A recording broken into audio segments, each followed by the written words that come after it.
देखा कि भगवान आ रहे हैं तो सब अपनी अपनी ओर से कुछ न कुछ भेंट लेकर के आते हैं। चलते चलते भगवान ने मार्ग में एक दृश्य देखा, एक युवती को देखा, कुबड़ी थी, 3 जगह से मुड़ी हुई थी। भगवान कहते हैं का तम करो व्रते दुह्यनुलेपना, हे सुंदरी कौन हो तुम, किसके लिए चंदन अंगराग ले जा रही हो? तो सैंद्री कुब्जा ने कहा मैं सुंदर नहीं हूं, आप सुंदर हो, क्योंकि आप सबको सुंदर बोल रहे हो। दास्यास्म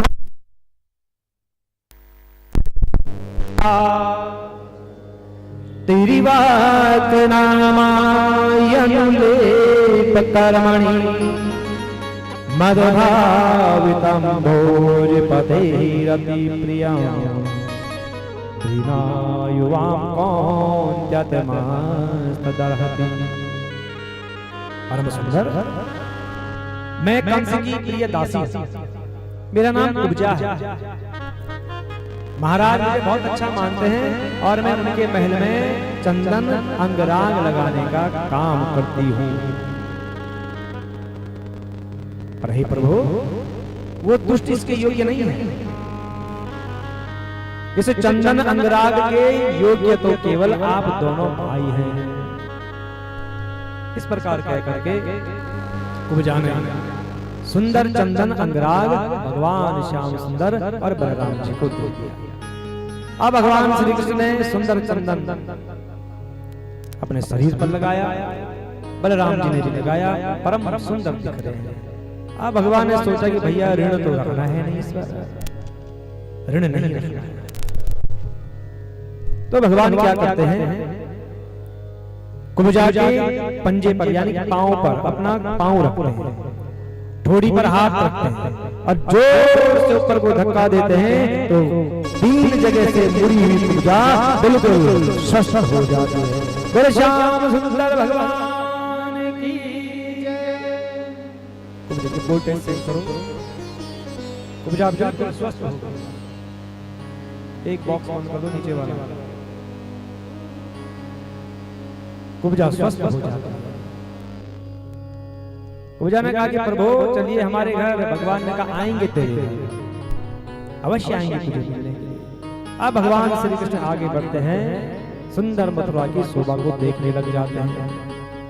अब चलते चलते भगवान श्री कृष्ण कहाँ पहुंचे, रंगशाला में, जहां पर देखा कि धनुष रखा हुआ है, धनुष को खूब सजाया हुआ है, सोना लगा है, मोती लगे हैं, हीरे लगे हैं, खूब सारा धन रखा हुआ है और बड़े बड़े सैनिक भी उसकी सेवा में रखे हुए हैं। भगवान श्री कृष्ण ने धनुष को उठाया और उठाते ही भगवान ने धनुष के 2 टुकड़े कर डाले। जैसे धनुष के टुकड़े होते हैं, अंतरिक्ष पृथ्वी चारों दिशाओं में स्वर फैल जाता है, धनुष के रक्षक बिगड़ जाते हैं। और भगवान श्री कृष्ण के साथ युद्ध करने के लिए आगे बढ़े तो भगवान ने उसी धनुष के टुकड़ों से उन सारे सैनिकों को मार डाला और यज्ञशाला से बाहर निकले, मथुरापुरी की शोभा को देख करके। और सायंकालीन जब सूर्यास्त हुए उसी समय अपने डेरे पर चले जाते हैं। और श्याम सुंदर भगवान की जय। कंस को रात भर नींद नहीं आई। ये वाला नीचे वाला खोले, इसको बंद करो। कंस को रात भर नींद नहीं आई, भयभीत हो जाता है। और जब सूर्य उदय होते हैं तो कंस आज्ञा देता है अपने बड़े बड़े पहलवानों को, मल्ल क्रीड़ा प्रारंभ करवाओ, बड़े बड़े वीर पहलवानों को बुलाओ। राज कर्मचारियों ने रंगभूमि को खूब सजा दिया, सबके बैठने की उचित व्यवस्था कर दी। राजाओं के लिए बैठने की व्यवस्था है, स्त्रियों के लिए है, बच्चों के लिए है, संतों के लिए है, ऋषि मुनियों के लिए, सबके लिए बैठने की व्यवस्था है। सारे राजा महाराजा आए, इसको भी खोल दो। सारे राजा महाराजा आते हैं, अपने अपने आसनों पर बैठते हैं। ऋषि मुनि संत सब आए, अपने अपने आसनों पर बैठ गए। और अंत में महाराज कंस आता है, ऊंचे सिंहासन पर बैठ जाता है। भगवान श्री कृष्ण बलराम ग्वाल बाल नित्य क्रम से निवृत्त हुए, ढोल की आवाज सुनी और उसी शब्द को सुनते हुए आगे बढ़ते हैं। चलते चलते पहुंचे कहां, रंग भूमि के द्वार पर। जैसे ही रंगभूमि के द्वार पर पहुंचते देखा तो महावत की प्रेरणा से कुबलिया नाम का हाथी खड़ा है।